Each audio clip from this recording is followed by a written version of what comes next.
Salut à tous, alors nous nous retrouvons pour un tout nouveau chapitre. Je vous propose de vous abonner et de cliquer sur la petite cloche afin que vous puissiez recevoir les notifications de mes prochaines vidéos. Laissez un petit like et un commentaire si vous appréciez mon travail. Sur ce, prenez de quoi manger, de quoi boire, mettez votre casque ou vos écouteurs et mettez-vous à l'aise. L'hiver, l'hiver. La période la plus froide de l'année, mais aussi le moment où l'on célèbre Noël, la fameuse fête qui est censée réunir les familles dans le but de manger tous ensemble dans la joie et la bonne humeur. Cependant, cette année, ça ne sera pas pareil qu'autrefois. Aujourd'hui, je finis le boulot à midi pour prendre la route plus tôt. Évidemment, je dois aller faire quelques courses pour le réveillon. Que quelques membres de la famille seront présents. Je prends donc de quoi manger pour 5 personnes. C'est ma femme, Sophia, qui aimerait préparer les plats elle-même pour épater ma mère. Il y a toujours eu ce petit truc, cette compétition entre elles. Allez m'expliquer pourquoi. Il est l'heure, je salue les collègues et je suis en route pour le magasin. C'est étrange, le supermarché est vide. Quand je dis vide, je parle d'absence humaine.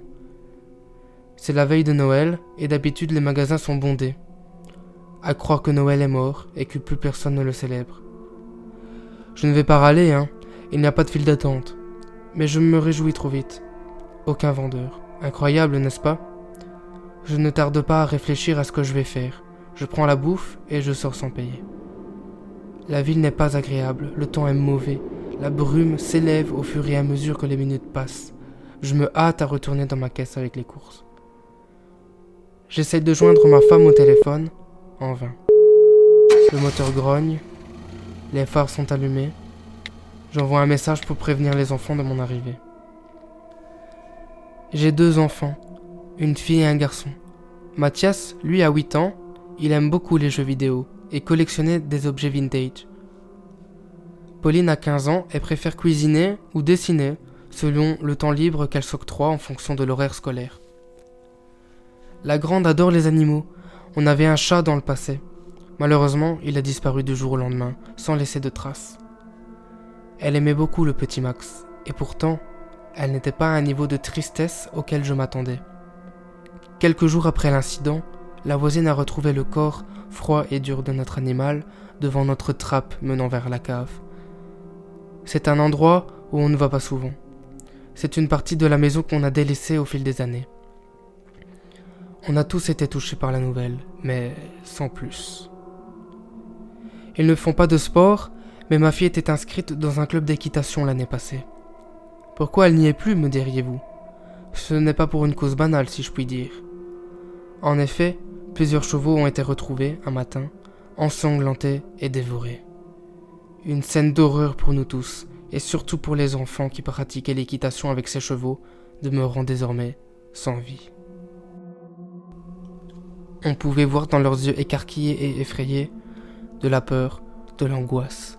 Pourtant, tout cela paraissait moins bizarre de ce qu'on a pu constater sur l'ensemble des animaux. Une chose en commun, à part le fait d'être morts éventrés, ils ne possédaient plus de cœur. Ils ont été arrachés d'une force herculéenne. Mais quel animal peut faire une chose pareille? Les policiers ont analysé le sol. Il y avait des traces qui prouvaient que les chevaux se sont débattus et défendus contre une bête immense et assoiffée de sang.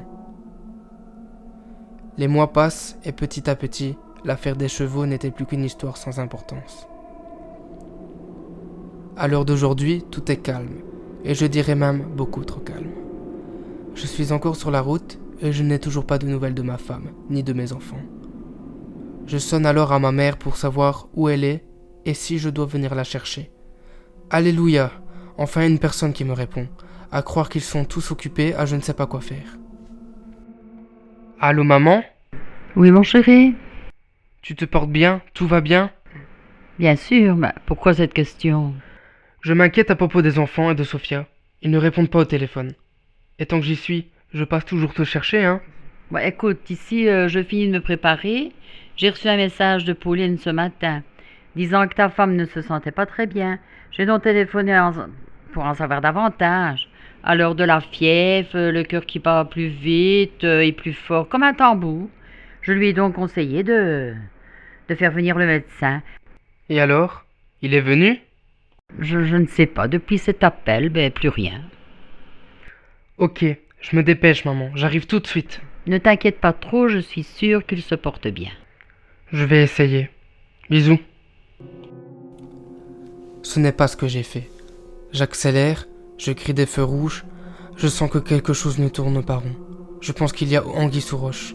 Pourquoi je dis ça? Déjà parce que le médecin est censé ne pas être joignable. Un collègue au travail était malade, il a dû retourner chez lui et attendre le médecin. Sauf que, lorsqu'il a appelé le médecin, ça tombait toujours sur la messagerie. C'est ce qu'il m'a dit par SMS. J'ai été vérifié sur le site et effectivement, les consultations ne sont pas possibles actuellement. J'aperçois au loin, dans la brume épaisse et abondante, la maison de ma mère. Je ne vois pas les lumières intérieures allumées. J'arrête la voiture, je coupe le contact et je m'en vais frapper à la porte. 5 minutes plus tard, j'attends encore devant la porte rouge métallique. Par contre, sur le sol, il y avait des plumes. Un oiseau aurait pu se faire déplumer par un autre de ses congénères? Bref, je m'attarde sur un problème sans aucun intérêt. Je remonte dans la voiture parce que le froid se fait ressentir. Une tempête se prépare et la neige commence à tomber. Avant de sonner aux enfants encore une fois, j'entends à la radio que la météo se dégrade très vite et qu'il faut se protéger du blizzard arrivant à toute vitesse. Ici Radio Alerte, je vous informe qu'une tempête de neige se prépare à arriver dans notre région. Pour le bien de toute personne et de votre famille, restez chez vous afin de ne pas vous mettre en danger à l'extérieur. Si vous n'êtes pas dans votre domicile, il est préférable de ne pas bouger. Seulement si vous êtes à l'intérieur d'un bâtiment ou autre abri potentiellement protégé.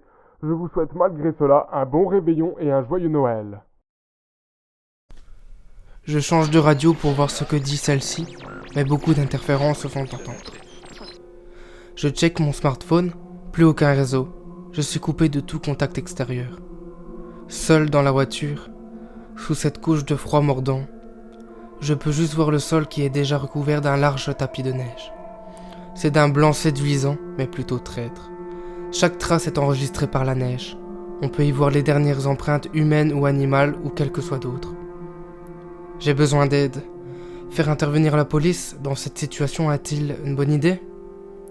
Je ne fais pas trop confiance aux flics, mais la voix dans ma tête me conseille de le faire. Après tout, qu'il se déroule un événement grave ou non, j'aurai en partie la conscience tranquille. Une aide est toujours la bienvenue quand on peut en apporter. Commissariat de Stenborth, nos lignes sont actuellement occupées. Veuillez patienter un moment ou laisser un message. Je n'ai pas attendu. J'ai donc laissé un message vocal expliquant le contexte et le problème que j'ai rencontré. J'ai raccroché avec colère. Je sens une vague de chaleur remonter en moi. J'avance timidement, de peur de frôler ou de percuter une personne sur la route ensevelie. Le vent est puissant et projette sur mon pare-brise des sortes de projectiles assez gros qu'on définit par le terme de grelot. Je n'ai jamais vu cela. Ils étaient anormalement massifs. Je ne vois pas trop le chemin, mes phares ne m'aident plus. J'espère ne pas être coincé. Hélas, c'est ce qu'il arriva. Je sors de la voiture, j'ouvre le coffre et prends les courses. Je suis déterminé à retrouver ma femme, ma mère et mes gosses. Même avec cette détermination, je ressens une angoisse, un frisson, me rappelant que je ne dois pas laisser tomber et que quelque chose se trame. À travers le rideau blanc polaire qui me fouette le visage de sa fraîcheur diabolique, j'y vois ma demeure. J'aperçois sur le sol enneigé des taches rouges aussi fines qu'un flocon, mais toutefois perceptibles par mes yeux. Dans ma tête, des scènes se mettent à virevolter dans tous les sens. À quoi puis-je m'attendre en rentrant chez moi? Que vais-je retrouver? Plein de questions surgissent en l'espace de quelques minutes. Sur le pas de la porte, je sonne et je frappe. J'entends un cri. Mon cœur commence à s'emballer. Ils sont en danger. Je défonce la porte d'un coup de pied fulgurant. J'ai réussi à créer un trou qui va m'aider à atteindre la poignée de l'intérieur. Fort heureusement, les clés étaient insérées dans la serrure. Je les ai tournées de façon agressive et je suis entré. Encore ces cris de douleur qui se font entendre. Ils sont stridents et rauques. Je crois rien à un homme alors qu'il ne devrait y avoir que ma femme, ma mère et mes 2 enfants. Je me suis dépêché d'aller dans la chambre parentale. Ce que j'y ai trouvé me traumatisera à vie. Monsieur Delbure, le médecin de la ville, était allongé sur notre lit, les tripes à l'air. Le sang coulait de façon continue sur tout le long de la pièce. Il était frais. Donc, il venait d'être tué dans d'atroces souffrances. Sur le coup, des souvenirs me sont revenus à cause d'un détail. Son cœur. Il a été arraché. Des énormes coups dans le mur se font entendre. Mais il se passe quoi, bordel? Je marche d'un pas rapide vers tout ce fracas. La cave. Le vacarme retentit depuis la cave. Je cours, et dans l'élan, je trébuche sur un vieux bouquin. Il était sale et ancien. Il y avait une couche de poussière par-dessus. Mais je n'ai pas le temps de m'attarder sur ce livre immonde. Les cris me semblent proches. Je descends une rangée d'escaliers et là, scène d'horreur. Ma femme est attachée au mur par des menottes en argent. Elle n'est plus elle-même. Je ne la reconnais plus. Ma mère est de l'autre côté de la pièce, en train de préparer une mixture répugnante. Maman, tu fais quoi? Pourquoi Sophia est dans cette colère noire et est attachée au mur? Réponds-moi. Je ne peux pas te parler maintenant, mon chéri. Dis-moi juste ce qu'il se... Non, je ne peux pas t'en dire plus maintenant. Allez, écarte-toi. Dis-moi juste si les enfants vont bien. Ils vont bien, ils sont chez leurs amis. Bon, maintenant, trouve-moi un livre sale et ancien. Vite, vite, et laisse-moi faire. Est-ce le fameux bouquin sur lequel j'ai trébuché? Je me tais et je fais ce qu'elle dit. Elle a l'air de savoir ce qu'elle fait. Il est là. C'est affreux toute cette poussière. Je le lui donne et d'une pouffée d'air, elle souffle sur le dessus pour y découvrir un symbole et un titre écrit d'un rouge sang. Bestiaire.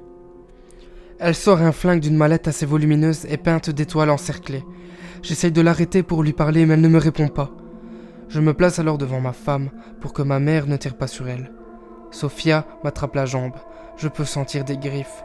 J'ai mal. Elle va m'arracher la jambe. J'essaie de lui parler mais en vain. Sophia n'est plus dans son état normal. Je donne la permission pour que ma mère puisse tirer dans son épaule. Je peux me dégager. Je me couche au sol car je perdais beaucoup trop de sang. Je demande avec le reste de mes forces si c'est fini.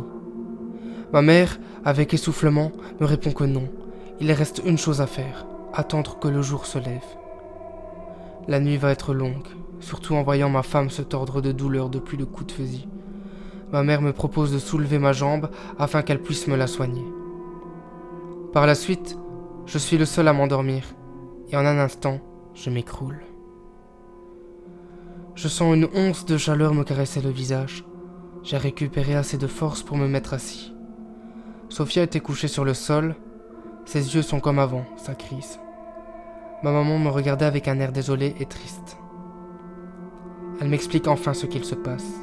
Autrefois, elle était chasseuse.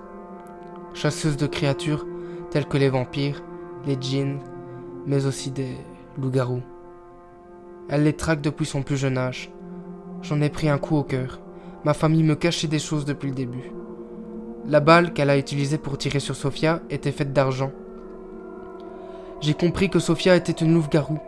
Je ne sais pas si je vais savoir vivre avec ce poids sur mes épaules. Ma maman me dit avec détermination que c'est une responsabilité que je dois prendre avec sérieux si j'aime ma femme et surtout si j'aime mes enfants. Désormais, vous pouvez me considérer comme un chasseur. Je me dois de défendre ma famille jusqu'à la mort. Que la chasse commence.